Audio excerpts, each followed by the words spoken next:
All right, it is Monday, January 30th of 2023, and this is the Great War Discussion Group. While some of you may remember this, I'm sure not everybody does, but this discussion group was actually founded by Dr. Stan Parsons, who is an emeritus professor of history from UMKC. And I have the honor of introducing him today. He is going to talk about something that happened 10 years before World War I, but which greatly influenced the war and greatly influenced how people thought about warfare and about the new power of Japan and the old power of Russia. So here to discuss the Russo-Japanese War of 1904 and 1905, Dr. Stan Parsons. Stan, you're on. Thank you very much for that wonderful introduction. I'm retired now and devote most of my time to reading about the history of World War I. I've talked about a lot of the battles of World War I, but since we're not on a year with a 14 on it, I wanted to talk about something else. And I thought about the Russo-Japanese War in terms of what the people and the generals in the West, what they learned from the Russo-Japanese War, because most of the things which happened in World War I had antecedents in the Russo-Japanese War from 1904 to 1915. So this lecture will be sort of oriented toward what did we learn from that war that we used in World War I. That's both sides used. So I selected the Russo-Japanese War because it was the biggest war fought until that time. In the Battle of Mukden, it was the largest number of people ever engaged in a battle before. So let me talk about the war itself now. The first picture I have here is illustrates the arrogance of white Europeans and Americans toward any other supposedly inferior race in the world. And here you see a Russian sailor beating up on a poor Jap. And this is the way I think everyone in the world thought this war would go. That the white people, naturally superior to the Asians, would just beat the devil out of the Japanese. So you see the typical Western idea of what a Japanese was in the first picture. It looks like an easy war for the Russians. The Japanese, in that picture, were sailing in a British-made battleship, which was vastly superior to the Russian-made battleship with the guy with the great fist. So the Japanese weren't at the disadvantage which that picture shows, either in their race or in their accoutrements. The next slide is the current view of Port Arthur. Port Arthur was a great harbor, which the Russians stole from the Chinese, and it had the reputation of being one of the foremost forts in the world, just after Gibraltar. And everyone is looking longingly at the Russians who had this wonderful fort on the east coast of Africa, just off of Manchuria. Okay, the war was between the Japanese and the Russians. And I've got a picture of the Emperor Meiji on the left-hand side of the screen. The Emperor Meiji was the beneficiary of Perry's entry into Yokohama Harbor in 1853, when Perry convinced the Japanese that a modern warship with America, with European trained sailors, was vastly superior to anything the Japanese had. And Perry really woke up the Japanese to the superiority of Western culture. The Japanese had watched the Westerners divided up China, and they thought, we don't want this to happen to us. So the Japanese, after 1854, and particularly after the Emperor Meiji in 1860, the Japanese entered into a program to Westernize their society, and they really meant Westernize it in most characteristics. So they sent Japanese students and young people all over the world to learn from the West. They went to many of them went to England and studied with the English Navy. Many went to Japan and studied with the Prussian army. Many of them accompanied Prussian troops during the Franco-Prussian War and learned a lot from the Prussians, as they learned from the English about naval stuff. So it's just incredible how the Japanese in about 30 years from changed from a medieval society into a modern society. They kept about one thing. They kept the samurai code of war is good. The greatest thing a man can do is die for his country, and it's something they kept, until 1945. But it made them formidable soldiers in 1905 and 1904 when they fought the Russians. So the Japanese, just in all important aspects of society, modernized. It was amazing. In about 30 years, they did it.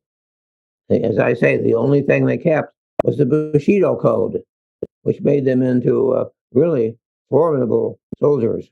If your best thing you could do is die for your emperor, that makes a pretty good soldier. So here is where Japan started its empire. It started in Korea in the 1850s and 1860s, and by 1900 they were ready to go into Manchuria, and that's where they clashed ideas and everything else with the Russians. I'll go on to the Russians now. In the left side of the picture here is Tsar Nicholas II, who became Tsar of Russia in the 1890s. Nicholas was a fairly smart guy, but he was really a family man. Those were the virtues he really liked. He enjoyed being with his family more than anything else. He had sons and several daughters. And he said the greatest thing for Nicholas was being at home with his family. But he was Tsar, and he sincerely believed that God had entrusted him with the Russian Empire. So even though he didn't want to be very much, he had to be Tsar. So all sorts of tales circulated about his disinterest in the job. I know at first I heard one that during the Battle of Tsushima, he was playing croquet, and the word came that the Russian Navy had lost big, and and he went on playing his game of croquet. I think this is apocryphal because as I've read more, he was sort of disinterested, but not that much. Anyway, the the Russians in the 19th century at first were real interested in Eastern Europe and the Balkans, but in the Crimean War in 1853 against the English, the French, and the Turks, they were soundly defeated. They were also uh, uh, had a lot of very unsatisfactory wars with the Turks. With the Turks after that in the 1870s. So about 1880, they decided that the real Russian Empire should not be in the Balkans. It should be in Asia, where they had been for a couple hundred years, and they actually founded Vladivostok in the 18th century. But in 1870 or 1880, they decided that they should really move to the east.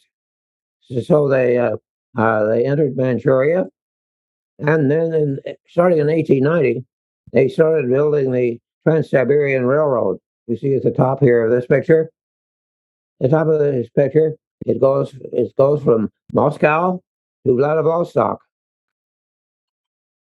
and that was the original idea. But then after they got interested in expanding the empire, they extended the railroad from Harbin, there in the center of the map, south, south to Port Arthur, and you see at the end of the railroad there. That's on the Liaotung Peninsula, which is sort of the peninsula that guards the uh, sea there to Peking. You see Peking there. So it was very vital for the Chinese. But the Russian influence was in Manchuria. They wanted to take it away from the Chinese if they could. And there is Korea, which the Japanese are awfully interested in, and the Russians thought about taking that away from the Japanese also. So starting about 1885, both the Russians and the Japanese are really interested in that area of the country of Korea and Manchuria, and they have conflicting interests in that area. Russia wanted all of it, and so did Japan. So in the 1890s, they started negotiating, and it really came down to who would own North Korea. The Japanese said, "Well, we won't grant that to the Russians at all." The Russians said, "Well, that's what we really want." So during the 1890s, they did a lot of threatening and, uh, and threatening war and a lot of diplomatic negotiations, what to do with the northern part of Korea. Northern part of Korea. Finally, about 1904, the Japanese concluded that the Russians weren't going to stay out of Korea, that the only thing they could do was defeat the Russians in a war. And they felt pretty good because the Japanese had decided to make an army, and so they created a Western style army with about 200,000 reserves. So when the war started, they had a very good army, first class, uh, uh, first line army of about 150,000 men, with 200,000 well well trained reserves. Now this was nothing compared to the Russian army, which was 1.1 million, but they weren't well trained. The Russians, as I saw in uh, this war, and when I taught school in Russia in 1984, the Russians aren't too organized in anything. And so their army wasn't very well trained. They would, I think, give a soldier something like 20 rounds to practice with. The Japanese would practice for weeks, so the Japanese army could shoot, and the Russians weren't very good. And this extended to all aspects of the Russian military. They were brave. They were brave, and we shall see their bravery at times, but they were ill-led, particularly. Okay, this is the two antagonists in the Russo-Japanese War, and what they wanted, namely North Korea. The great Russian fort at Port Arthur was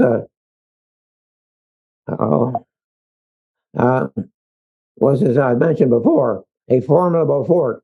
There on the left-hand picture, you see a picture of Korea, and on the left of Korea, sitting in the China Sea, there is the Liaotung Peninsula.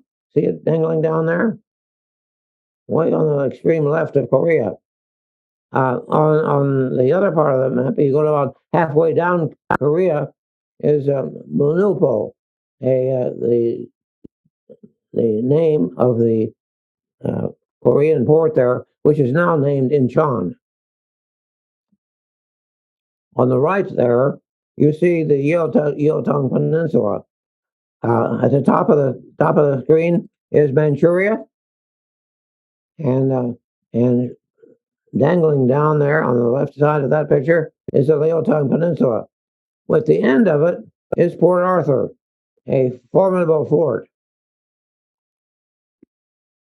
Now the Japanese started the war in February 1904.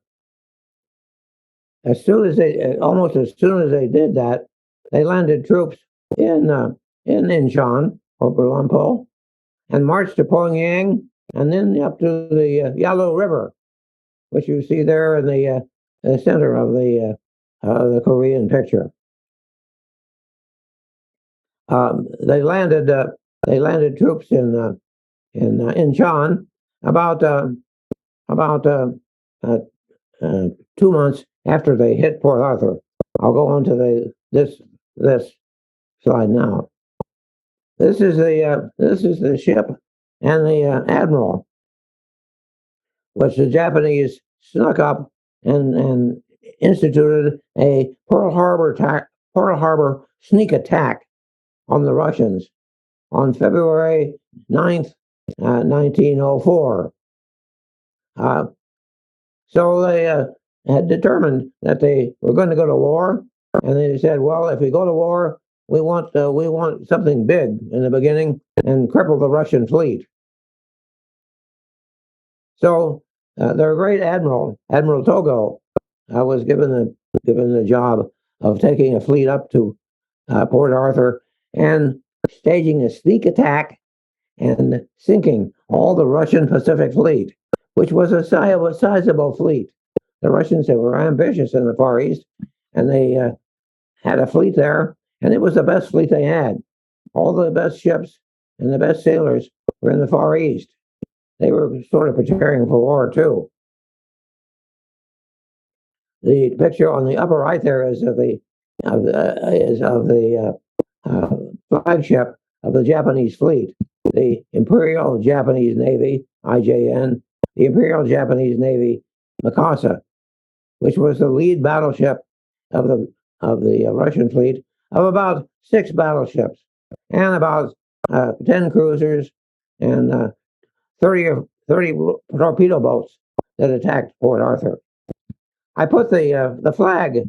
That's a picture of the flag. That's the Japanese battle flag, and it was carried on the Mikasa in 1904. I put it on there because that's the same flag that was attached to the aircraft carrier Akagi when they attacked Pearl Harbor in 1941. They kept that flag in a museum until they needed it 40 years later. And Admiral Togo was one of those Japanese people who went to Europe, and he studied with the British Navy. And his great hero was Admiral Nelson, and he always kept on his ship the British advisor, British captain who was a attaché with the Russian Navy. He always kept a English captain on board who he greatly admired, and he awarded him a medal in the Japanese Navy after the end of the war. So on February February 8th, 1904, you had this sneak attack, which was intended to totally disable the British fleet, but it didn't. It disabled a few minor ships, but it sure made the Russians mad. This is one of the torpedo boats. They loosened about 50 torpedoes and got a couple good hits. The torpedo in the at this time was not a very good weapon. The weapon that was really good was mines, and both sides sprinkled mines throughout the water around this area, and it was a mine that sunk all sorts of ships, not torpedoes. The thing, the thing the Russians wanted to protect, and the Japanese wanted to do, was blockade the Narrows at Port Arthur. If you see this picture on the lower right-hand part of your screen, you see a picture, a map of Port Arthur, and you see the dark gray area. That's the sea, and the dark black area is the town, Port Arthur. And there you see the entry of Port Arthur and the two ports, the two harbors, the small harbor on the right and the large harbor, which held the Russian fleet on the left. But the real important thing about the harbor was the Narrows there at the bottom. That's the toughest Narrows around for a fleet. It's about 15 feet deep on high tide and about 10 feet deep at low tide, which meant that the Russian battleships inside the harbor could only get out about 8 hours a day. So it took the Russian fleet a couple of hours to get out of that narrow harbor. It was 300 yards wide and 6 yards deep, which made it a critical area to attack. So the Japanese said, well, what we have to do to really screw over the Russians is sink some ships in the Narrows. So for the 3 months after the initial attack, the Japanese really tried again and again to sink ships in the Narrows. You see here the Narrows on the upper left-hand corner of your screen. You see on the right-hand side of that picture is the Narrows, and there on the front part of the picture, you see ships which the Japanese tried to sink there, but they never could get it done. The reason they could never get it done was the Russians had a great admiral there, Makarov. Uh, he was the good Russian admiral at the time, and he was a young admiral, and they shipped him there about February of 1904, and he really rejuvenated the rather lethargic Russian Navy. For example, when the Japanese attacked the harbor on February 8th, the admiral in charge of Fort uh, uh, the Russian fort there, was having a party on board his battleship at the time that the rest of the fleet was being attacked in the outer harbor. At the time the rest of the fleet was in the outer harbor, the Admiral Alexiev was having a party. Makarov changed all that, and he made the Russian Navy there very aggressive. So in the first months he was there, he conducted all sorts of raids on the Japanese Navy, which was lying outside of the harbor. Unfortunately, at one time, he was out engaging the Japanese and was on his way home, and his battleship struck a Japanese mine and sank in something like 2 minutes, and he was amongst those killed, which tremendously lowered the morale of the Russian Navy in Port Arthur. And it's always looked upon as one of the tragedies for the Russians that Admiral Makarov, a rather lonely, good Russian admiral, that he was killed. The Japanese, as I say, they advanced up to the Yalu River and crossed on their way to Mukden. But they also wanted to attack Port Arthur. So Port Arthur is on this narrow Liaotang Peninsula, and you see it here. You see the Gulf of Liaotang there on the left, and where I have that arrow, that's the China Sea, and that arrow points to where the Japanese landed.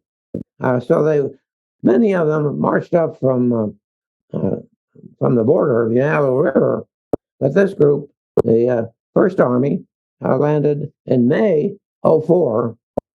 This is after quite a lot of sea battles and mine laying outside of Port Arthur.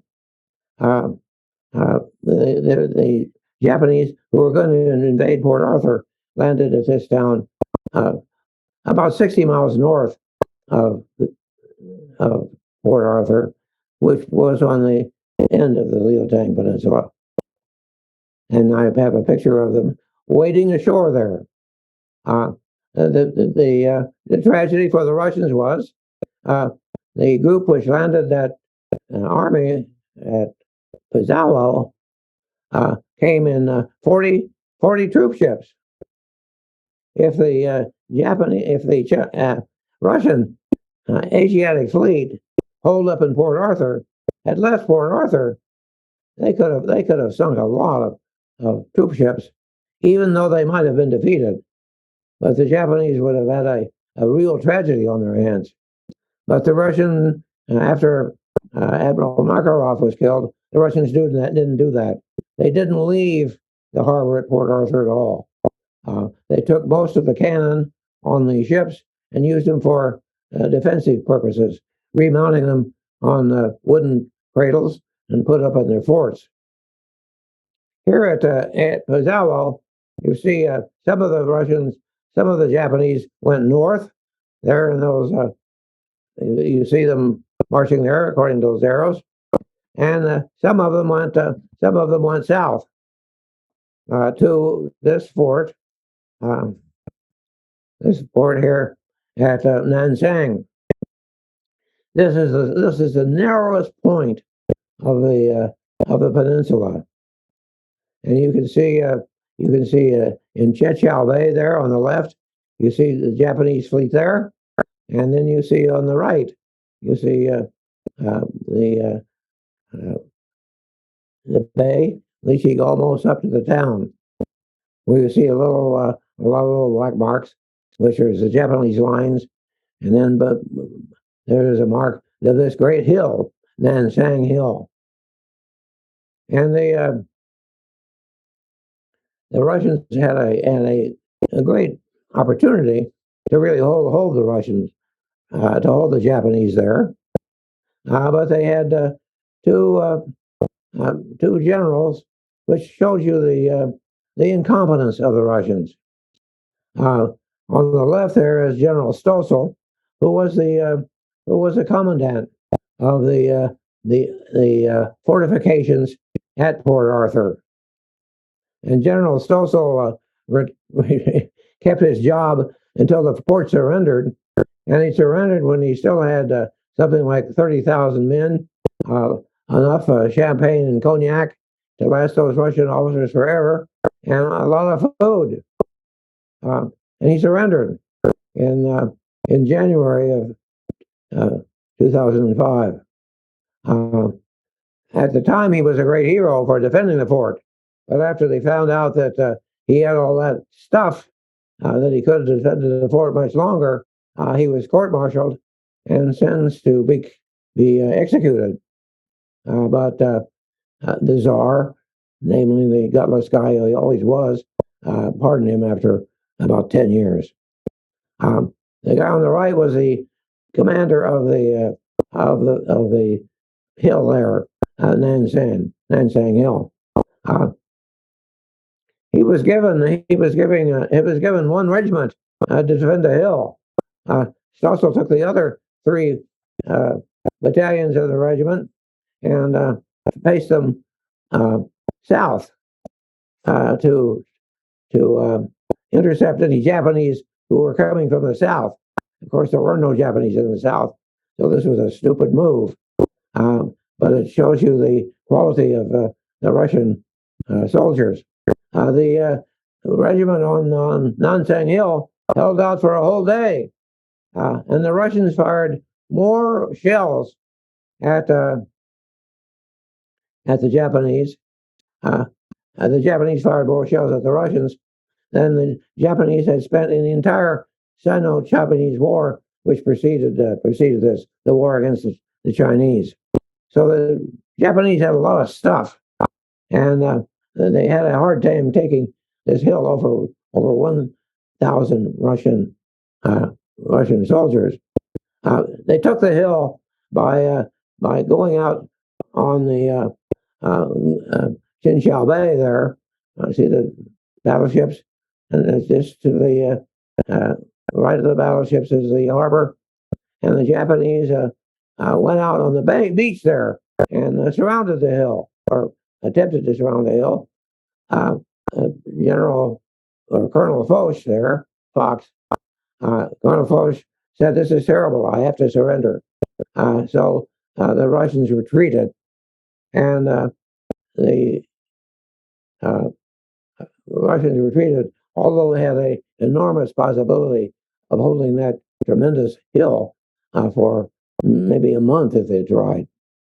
So the Russians retreated down to Dalny, there at the bottom of the map on the left, which was a great port built by the Russians,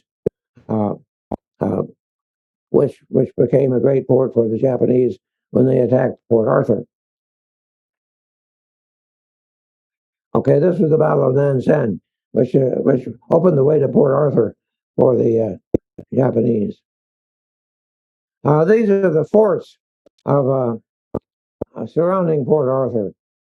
Port Arthur had a lot of hills and the early Chinese wall around it, but this was always north of the Chinese wall, and these were forts the Russians had built for a long time. They'd been building them for 6 or 7 years, and the forts are in black there, but there's some that are just in regular ink, but they're labeled. But these are hills, and on top of these are forts which the Japanese built, which had poured concrete walls 4 feet thick, all of them high up and looking down on the Japanese. The Russians had one bad habit. They had many bad habits, but one bad habit was putting all their artillery on the top of hills. So each one of these forts had a parapet on it, a great parapet, and had a moat, a large moat which didn't have water in it, but had all sorts of grass and area cleared of everything that anybody might hide behind, so that they could shoot them as they approached the fort. And then on top of the fort, they had parapets and trenches, and also they placed all their artillery. The Russians made one of all the mistakes they made. One of the greatest was always putting their artillery on top of hills. That's because the Russians really believed in direct fire. You got to see over your gun sights. You got to see the enemy. That's good, but the only trouble is when you have modern howitzers, you can shoot at things, and you are behind the hill. And the Japanese had a lot of howitzers, and so during the war, when the Japanese had even more howitzers and more mortars, they would pick off the Russian artillery at the top of the hills, and this would greatly lessen the Russian ability to counteract them. It seems like during the war, the Japanese learned the advantages of direct fire. You do that with generally you do that with howitzers, and with a howitzer with their curved trajectory, you can sit behind a hill and knock off Russians on top of hills, and the Russians can't see you, so you're safe. And this was a great advantage the Japanese had. They used indirect fire, like the French learned to do, like the Germans did. A good example is the French. They had all sorts of advisors in this war. Attachés, they called them. They watched and saw the techniques of the winning armies. But the French had attachés, and they didn't see the effectiveness of indirect fire. So in one of the battles, in the battle leading to the Battle of the Marne, the French put all their artillery on the side of a hill facing the Russians, and the Germans put all sorts of artillery behind a hill a mile away from the battlefront. And the Germans, with their howitzers, which they learned about during this war, the Germans picked off the French. So the Germans learned a lot more than the French did. In fact, the Allies, and particularly the French, were not big on howitzers, and the British just didn't have many. And it was not until 1917, and to a lesser extent, they had some during 1916, but it was that late in the war, which when the Allies used the value of howitzers. In the first 2 years of the war, the Germans were more successful in killing Allied troops, and they had the howitzers. The war did not teach the Allies the value of howitzers. Well, these forts remained for about 4 months. There is one of them. They have 5 feet of concrete, and on top of there, to the right of the top, they've had trenches, and you had the Russian artillery. And there to the left, you see the cleared area before the fort. The forts were very effective. The forts were very effective, and the Japanese general, in August of 1904, he thought he could take the forts by storm by just mass attacks of Japanese troops. He lost something like 20,000 1 week. and he just wasn't getting anywhere with these mass attacks against troops. So in late August of 1904, he decided he would use regular siege tactics. And in wars forever up until then, you had siege tactics by which you took fortifications, and that was they built trenches. They built trenches and tunnels up to about 100 yards of the fortification, of the major fortification, because you had to get men close up to attack with bayonets, and you couldn't expect them to run across 1,000 miles of open hill or countryside. So the tradition of making forts was you build zigzag trenches or tunnels up to about 100 yards from the fort itself, and then you attack with bayonets. I follow this closely in the Battle of Yorktown in our Revolution. The British did the same thing, built trenches slowly, zigzag, up until the point where they could attack the fort with bayonets. Now the Japanese at first attacked the fort with bayonets in mass, and they received such casualties that they had to do this. So here you see them digging, and they were real good diggers. They apparently didn't like it, but their officers made them dig. So they had all our trenches were 10 feet deep, very often 10 feet wide, leading right, zigzagging up to the fort. The Russians, of course, tried to stop them. So very often they would counterattack the diggers and blow up the tunnels and the mines and try to kill the diggers. But the Japanese persisted, and they kept getting closer and closer and closer. So that was siege tactics. They also got, which even helped more than the zigzag trenches. They got 11-inch Armstrong mortars for their forces. They got these mortars from Tokyo Bay. 8 years previously, the Japanese had decided they wanted to fortify, or they would have to defy Tokyo Bay, so we wouldn't get any more American ships there telling them what to do. So they bought something like 30 of these 11-inch mortars from the Armstrong Armory in England, and they were really something. They had a 500-pound shell on a 4,000-yard range.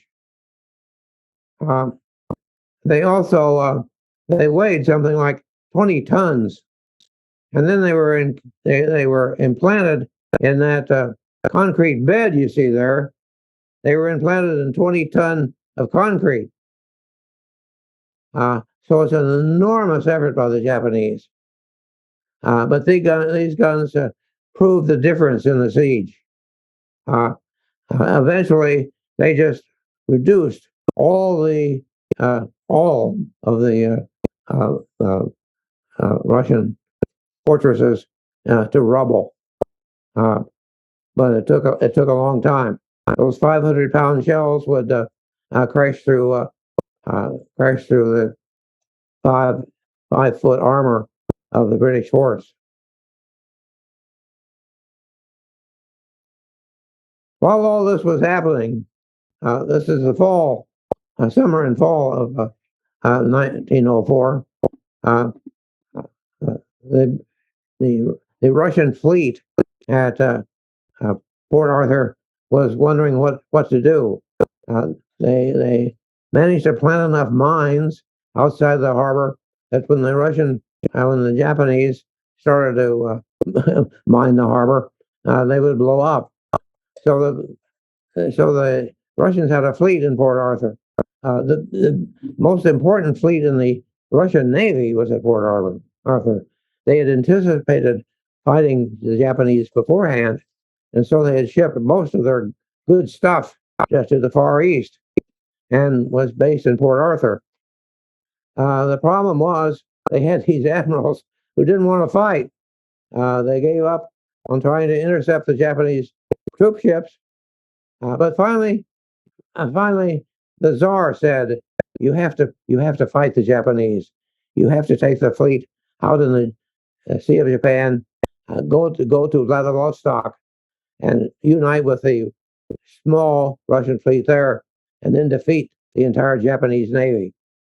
Uh, and they couldn't get anybody to do it. All the admirals sort of chickened out, and it finally fell on Rear Admiral Wilhelm Withoff, a Finn, that he should do it.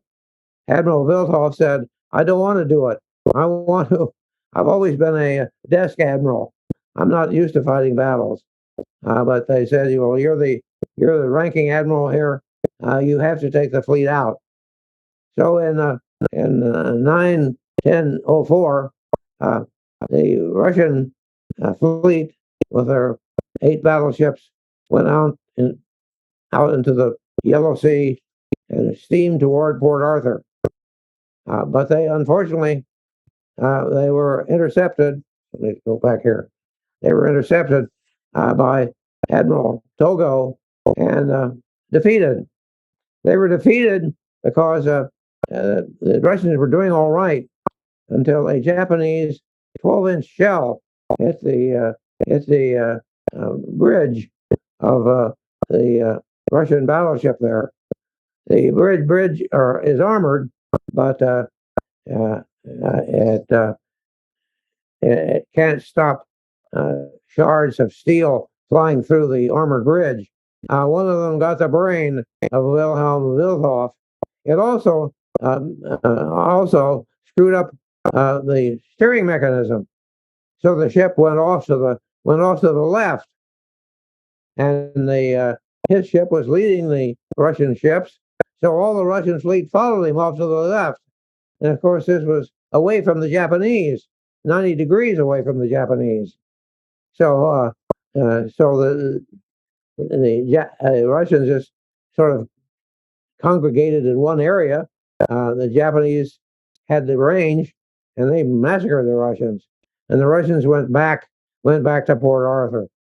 Couldn't get to Vladivostok as the Tsar had ordered them to go. So this was the great attempt of the Navy to make something out of that awful situation, and they failed miserably, due to a sort of a crazy circumstance. The Japanese shell hitting the bridge and killing the admiral. By December of 1904, the Japanese had managed to demolish most of the forts. There was one great fort which was left, and that was Hill 203. And there I've depicted it on the map on the right.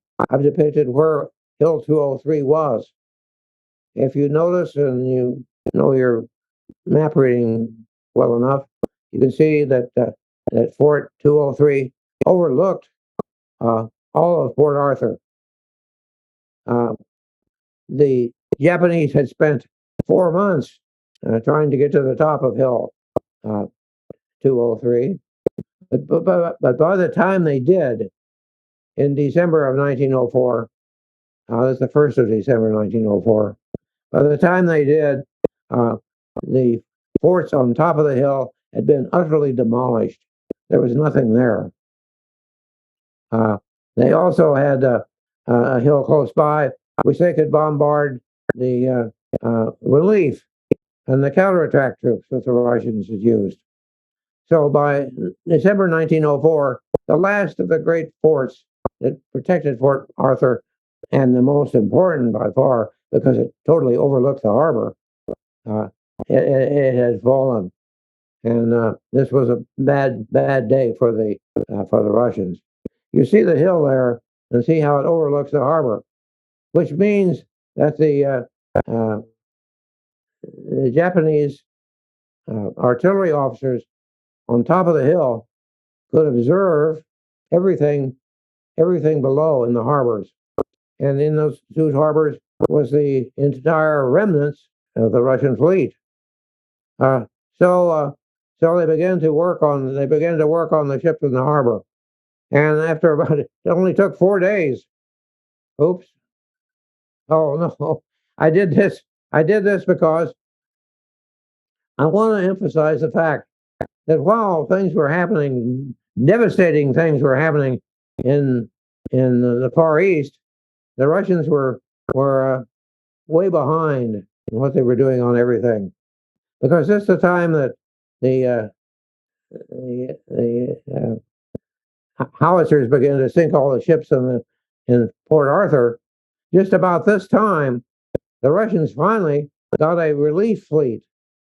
They had some remnants of a fleet left in the Baltic, and some in the Black Sea. And so at the time that Port Arthur was really falling, they finally got a relief fleet, which was supposed to go around the world, practically 18,000 miles to save Port Arthur. So in October, just as the big guns arrived in Port Arthur, big Japanese guns arrived to demolish it, the Russians set out a fleet from St. Petersburg, and you see it here on the left of your screen, up close to October 11th. The blue marks are the second Pacific Squadron, they call them, and you see their trip around the world. That took almost 3/4 of a year. They arrive there. They arrive around Port Arthur in May. That's far after Port Arthur had fallen. But this is the Second Pacific Squadron. They're called. It's often called the Bullies of the Damned because they were destined to be really sunk. And there is their Admiral Rosh-Chevsky, who was considered to be one of the better admirals of the Russian Navy. Uh, good for the Russians.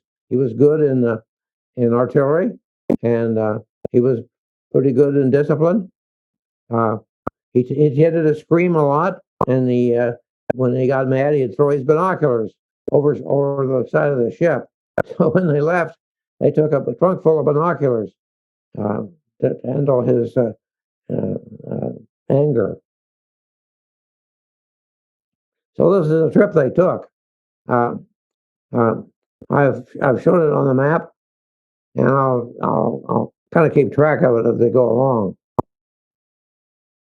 I wanted to just mention the ships he took. This is the pre-dreadnought battleships, which everybody had at this time. And you see, a pre-dreadnought battleship has a lot of guns pointing to the side. Those, particularly on the bottom, are probably six-inch guns, which to a modern battleship don't do much harm.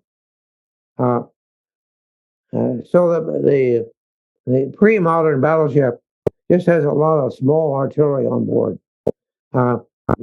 See how low it is? It's low to the water, so when the ship rolls, the guns fire into the water, which is not particularly good.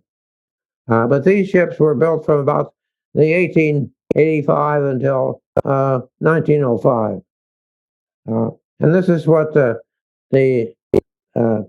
Voyage of the Damned people had, and the Japanese had these pre-modern battleships also. I just want to put here. I want to put a modern battleship. In 1905, the British developed the modern battleship. When you see it has big guns, nothing on the side, and that's the top one. And the bottom picture is a picture of the HMS Dreadnought, the first British modern battleship. And the battleships for their extent of life, they kept this type of model. Well, the Russians captured Hill 203 in 1st of December, around the 1st of December, and they immediately sunk the Russian Pacific Squadron. All those ships you see are lying on the bottom. Lying on the bottom isn't good. If they're sunk, they're not going to help you right away. But it isn't good because they left them for the Japanese. And those which sunk straight down, just hit the bottom, can be pumped out, and the Japanese rechristened them with Japanese names. If you don't want to have your ship used by somebody else, you just let out the water, you let out the valves on one side of the ship, and let air on the other side of the ship, and it goes down and lies on its side. Then it cannot be reclaimed and refloated. But that's the end of the Russian Pacific Squadron right there, and that is December 1904, and in about the 1st of January 1904, Stossel surrendered Port Arthur and went into Russian infamy as a person who shouldn't have surrendered. But by Christmas, by July 1st, the Russians were gone, or goners. At the time that all this happened, Christmas 1904, the Pacific Squadron going to the aid of the Second Pacific Squadron, going to aid of the First Pacific Squadron, which was sunk now. The Rosazinski's fleet is in Madagascar, and they're waiting for reinforcements, which are going to come from the Black Sea, and some that can now go through the English Channel. They couldn't go through the English Channel because as I haven't mentioned, and I had a good picture of the Russian fleet going through the English Channel. In the English Channel at Heligoland, or the fishing banks there, they ran into an English trawler fleet fishing for cod for the English people, and somehow they thought they were Japanese torpedo boats. You saw that picture of that torpedo boat. It's 100 foot long. It couldn't survive a trip from Japan to the English Channel. But the really smart Russian sailors thought that, oh my God, they're all Japanese torpedo boats. So they started shooting at them, and they sunk one, killed a couple Englishmen, and also managed to shoot up their cruiser, the Aurora. So the English were really pissed, and the English then escorted their English cruisers, escorted the Russian fleet out of the North Sea and clear down the coast of Africa. They didn't want them to cause any more trouble. And the English were really mad, and the English talked about war during this time. But they didn't go to war, and they sailed on. They sailed on to French North Africa, where they stayed in the port there for several days. And upon leaving, one of the ship's anchors broke the African European cable. So they were without cable service for several days. So that made them mad. Then finally they got about Christmas time. This is the time Port Arthur was falling. Finally they got to Madagascar. And Port Arthur was going under. There was no reason for him to go any longer.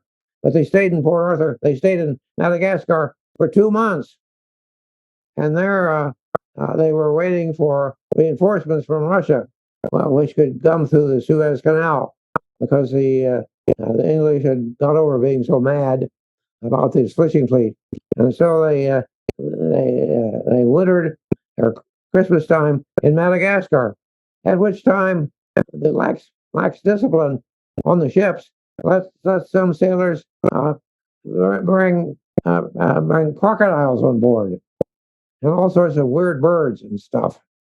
So for 2 months they stayed in Madagascar. At the time, of course, Port Arthur was surrendering, and the Pacific Fleet had been sunk. So why they went on is beyond me. It's dumb Russian admirals, I guess.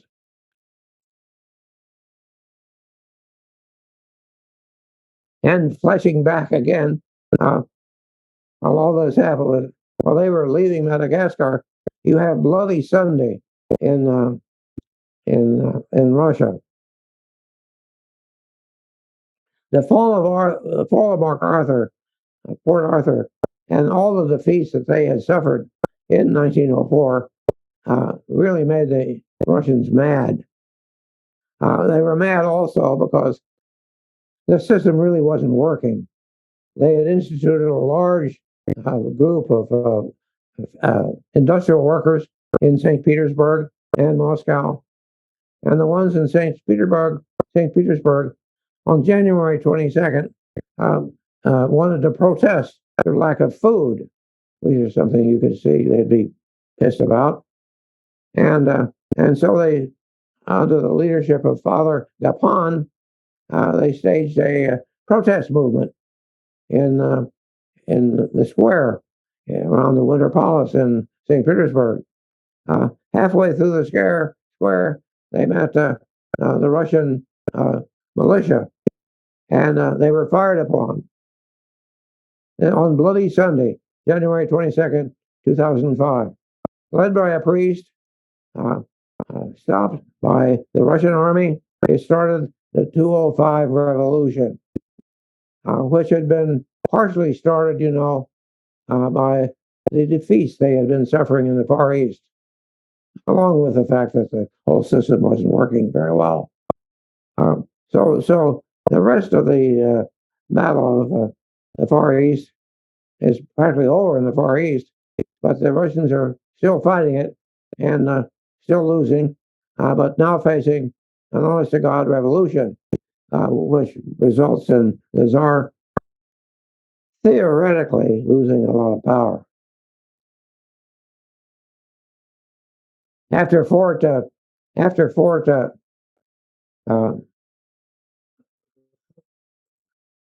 Port Arthur fell, everybody starts moving toward Mukden. This is a city about 2/3 of the way up Manchuria. It had been the capital of one Chinese empire, and it was attacked. The Japanese attacked it with a Field Marshal Oyama.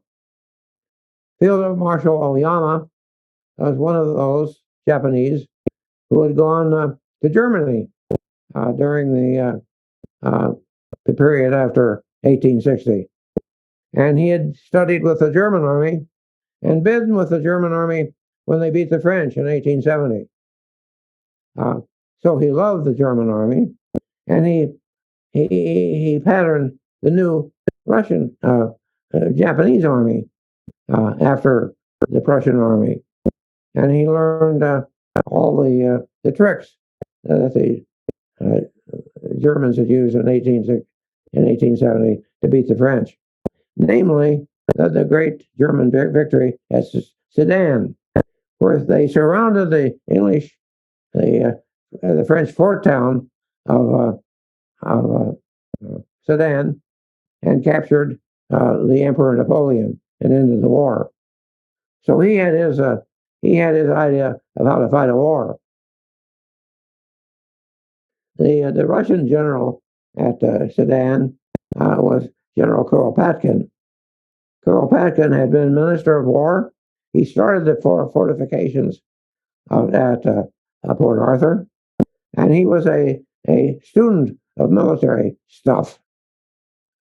He wrote many books on military tactics and strategy, of which Field Marshal Oyama had purchased many and were in his library.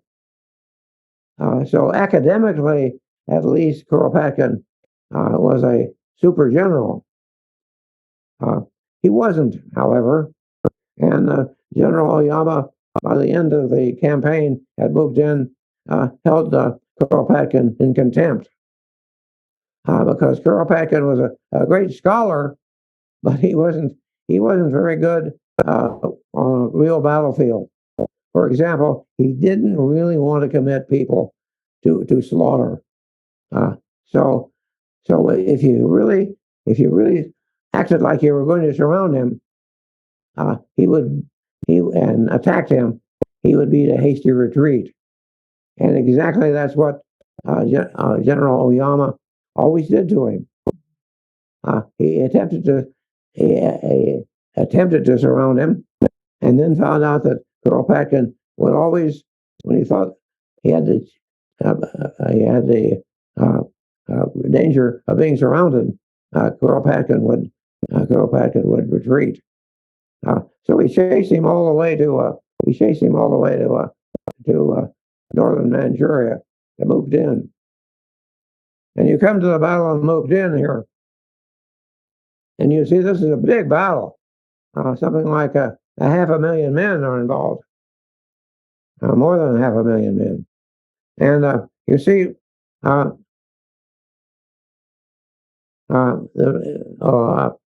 the Japanese attacked on the frontal part there, but the new army, the one that came from Port Arthur after they won there, moves around the Russian right flank, and Kuropatkin thinks he's going to be surrounded, so he retreats, and the retreat is so pell-mell that the Russians leave a lot of materiel and are so disorganized that they really can't fight anymore. So that's the great Japanese had moved in. Japanese victory had moved in, and that's the reason why the Russians lost. Here are the casualties. These on the Japanese on the right side. That first figure that's the entire Japanese army. The second figure, 650,000, are those involved, and the Russians had 700,000. And so this is a big war.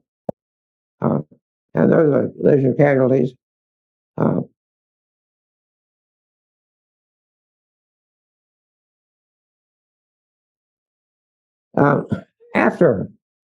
After Mukden fell in March, and then in May, 2 months later, the Japanese fleet and the Japanese are confronted with the Russian remainder of the Russian Navy, which has come all the way around the world to fight. The Russian Navy was, after it had come all the way around the world, was in bad condition. If you've ever had a boat on the sea,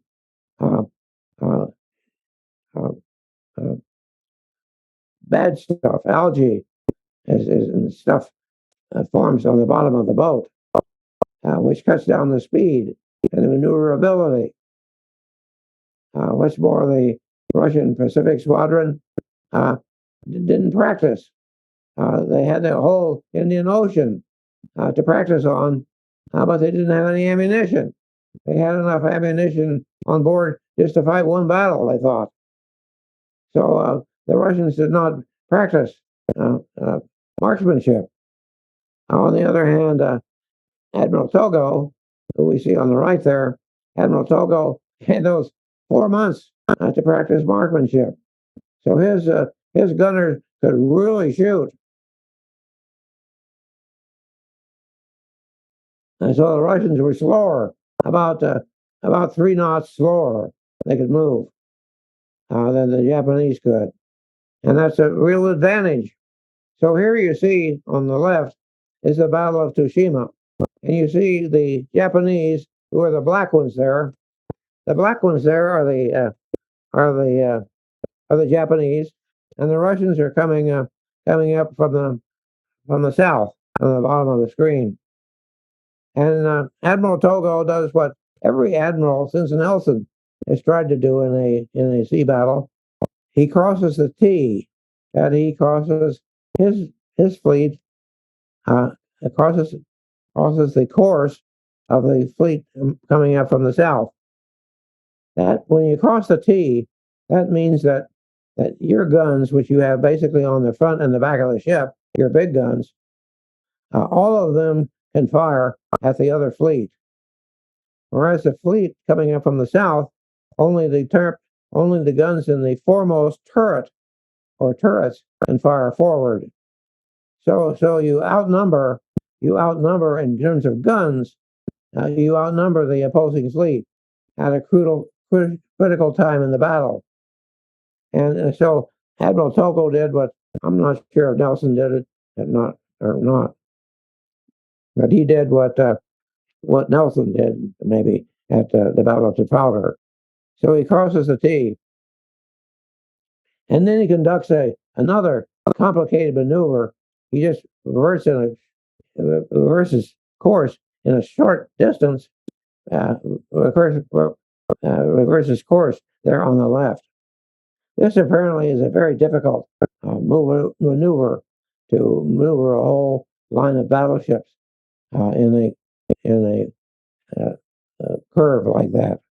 And the Japanese, the Russians apparently looked on with wonder that the Japanese were able to turn that quickly. After he crossed the T and sunk the leading Russian battleship, which you see up here in a little on the Russian way of moving. You see that one ship sunk. That was the first battleship ever sunk by other fire. So they after he does that corner there, the two fleets move north about 5 miles apart until the Japanese fleet is almost destroyed. The Japanese were just not were the Japanese were much more effective gun layers than the Russians, because Togo practiced all the time. The Russians didn't, and so the Japanese aim was much better than the Russian aim. And all sorts of Russians who survived the battle remarked how they were just under a perpetual Russian fire that was hitting the mark. So they proceed quite a few miles until much of the Russian ship is sunk. As the ships went on, all my illustrations of the battle show the Japanese ships burning like that, and it could have been caused. It could have been caused by the fact that the Russian ships had been refueled many times on their trip of 18,000 miles. The problem was that everybody who was into empires in the late 19th century had secured coaling stations all around the world. So the British had an empire which the sun never set on, and each one of these sun-filled places had a port, and the port had facilities which you could refuel ships. Everybody used coal then. The Russian Empire, unfortunately, extended out into Siberia without any fueling stations. So they had to make an 18,000-mile trip with no coal supply, because everybody else was mad at them and wouldn't give them coal in their coaling stations. So the Russians made a deal with the Hamburg American line, a passenger line, which also had a lot of colliers. And a collier was a ship during the cold era of steamships that carried coal for people who wanted it. And so the Hamburg American line had 180 colliers. So they made a deal with the Russian Navy to travel along with them or back and forth and to ports of where they could get coal. The Russian colliers escorted the Russians, and every 1,500 miles or so, they conducted a refueling of the Russian battleships, a refueling on the high seas. And they did this by putting all their coal in about 80-pound bags. So every few weeks or so, the colliers would meet the Russian fleet, and they would have a wild and crazy loading coal time. And the Russians didn't want to do it too often, so they filled their ships full of sacks of coal. So if you were a able-bodied seaman, you shared your bunk practically with a bag of coal. So it was everywhere in the ship. Everywhere that you could put coal, you got a bag of coal, except in the officers' quarters, of course. So the ships probably had a lot of coal dust on them. So when a Japanese shell would hit, many areas of the ship would burst into flames. The other reason why this might have happened is the paint on the Russian ships might have just caught fire, and that's mentioned in lots of descriptions of the battle, how the sides of the ship was burning, and I'm not sure that this ever happened to an American warship. But anyway, the Russian ship went down with a blaze of glory, and tons of them went down too. Tons of them burned like that. Because the Japanese aim was just a lot better. One ship which didn't burn up, and I mentioned this, the Imperial Russian Navy's cruiser, Aurora. The Aurora was a cruiser which had been hit in the when the Russians saw the Japanese torpedo boats outside of England. This was hit too. The Russians shot their own ship, the Aurora, but it had been repaired by the time they got in the battle. And the Aurora was smart. When all the other Russian ships were sinking, the Aurora hightailed it off to Manila, and spent the rest of the war in Manila, and then was returned to Russia, where it was posted outside the Winter Palace in St. Petersburg. The communists took over the ship. The sailors mutinied and took over the ship. And when the communists got rid of the Tsar and stormed the Winter Palace, it started the revolution in 1917. The Aurora was sitting right outside that area, and it fired its guns, and that was the signal for the people to start storming the Winter Palace. I taught school in Russia, in St. Petersburg, and I had the honor of traipsing through the Aurora. And I've been on deck, so you can't say I didn't try to do my homework for this lecture. Here's the here's the uh, here's the list of all the stuff sunk. If you see the Russians sunk 6 battleships and 2 captured. What happened in the battle was, as I mentioned, they went off to the north after they crossed the T, and they engaged in sort of individual combat. And as I say, the Japanese aim was much better than the Russians. The Russians lost 6 battleships sunk, 5 cruisers, uh, 3 destroyers, and some other ships. Then you see they have 2 captured. This is this is super crazy for a naval battle. Uh, they went along, and the Russian ships were sunk, and finally, as they went north, and the Japanese were continuing to accurately fire on them, the Russians just surrendered. One, the admiral there said, "My God, we're losing. So find a tablecloth and run up the flag." So 2 Russian battleships raised white flags, and the Japanese came across, boarded them, and took them prize. And you see the other ships which were captured, and you see that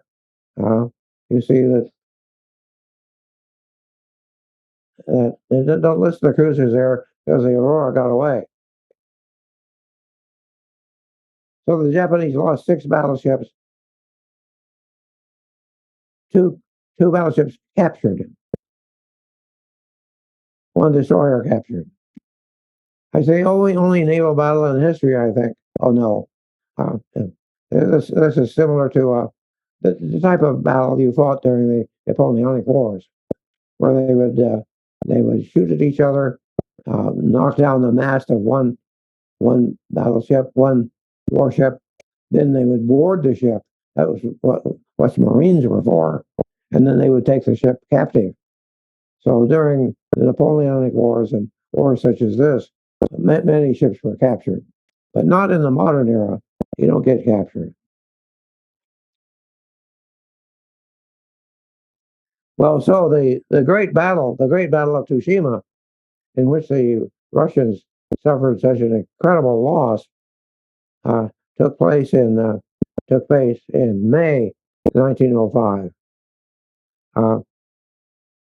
Then the Japanese decided that they had had enough. The Japanese only had an army of about 3 million, and they were running out of money. Russia was a much stronger nation, an army of 1.5 million. Credit, because there's lots of good stuff in Russia that you can invest in, and they had endless credit if they'd want to go on the war. The Japanese did not have a good reputation. Nobody knew how strong they were, and so the Japanese were running out of money, and so the Japanese would go to war. The Russians decided they better not, because they were losing big. So they asked President Roosevelt to act as intermediary, and he did, and brought everybody to Portsmouth, New Hampshire, and there they made peace. Sergei Witt was the finance minister of Russia, and he was a major fixture uh, a major fixture in trying to renovate Russian society. He wanted to make it. He wanted to make a parliamentary system with a parliament elected, and he wanted to modernize the country. The Tsar didn't, so he was a forward-looking person who made the peace treaty, got Russia off pretty good. The Tsar said one thing he didn't want to do was admit he was at fault by paying an indemnity. The Japanese, of course, these little people on the right, right of the screen, on the left of President Roosevelt, the Japanese were really poor. The war had really strained a rather weak economy, so they wanted peace, but they wanted indemnity. The Tsar said no. That would be admitting that we lost the war. So the Japanese didn't get what they wanted, and that started all sorts of internal disputes within Japan. much rioting with the Japanese people, very unhappy with the peace treaty. But Roosevelt won a Nobel Prize, and the Russians were happy as they didn't have to pay any money. Well, when I started this lecture, I said I did it because I wanted to see what was learned by Western people in the war. They should have learned a lot because every Western nation sent all sorts of observers to the war. The United States sent John J. Pershing and Peyton March, who was the American Chief of Staff during World War I. The English sent Ian Hamilton, who was the British commander at Gallipoli. And apparently there are tons of officers running around the battlefield trying to learn something. I'm not sure they learned that much because Americans had used barbed wire in the Spanish-American War, and stuff was learned from former wars. But one weapon which I thought they would learn a lot about was machine guns. Machine guns were used in the Russian forts to great advantage. At the first of the Japanese attacks on the forts, they used mass formations, all men close together, and which would have been very good if you had muskets. But when you had machine guns, that was catastrophic. So the Russian machine guns, were very effective. Well, they didn't have too many. They had those forts, and all the forts had interlocking fire. So that was one reason it took the Japanese 4 months to get the forts. Artillery really worked. Those Japanese mortars just absolutely destroyed Port Arthur forts. However, the French never learned. The French continued using the French 75 over open sights and not using indirect fire. The Germans used indirect fire with their howitzers, but artillery really worked in some conditions. Really worked for some people who were willing to use them. Hand grenades, interestingly enough, they were almost all clobbered together on the front lines using tin cans, gunpowder, wicks, and gunpowder. It's peculiar because they were used quite extensively, particularly by the Russians, who threw them into massed Japanese attackers. But the Japanese used them too, and they were very effective for everyone. But they were not really used or produced in factories until 1915 on the Western Front. Trench mortars too, which were very effective by 1917. Everybody used them, but they weren't prepared beforehand for the Russo-Japanese War. The Japanese at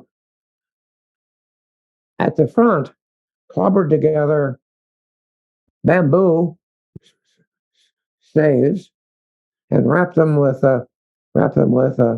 rope, and then put down tin cans and blew them at the Russians. The Russians caught on and did the same thing to the Japanese, using these improvised trench mortars, which were not used on the Western Front until, I don't know, at least 1915.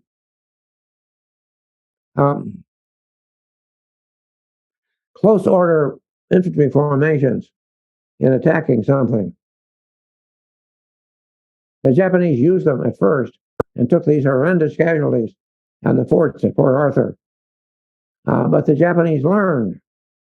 And by the time you got to Mukden, the Japanese were attacking in company wide open formations and using cover on the way to hide behind and shoot from.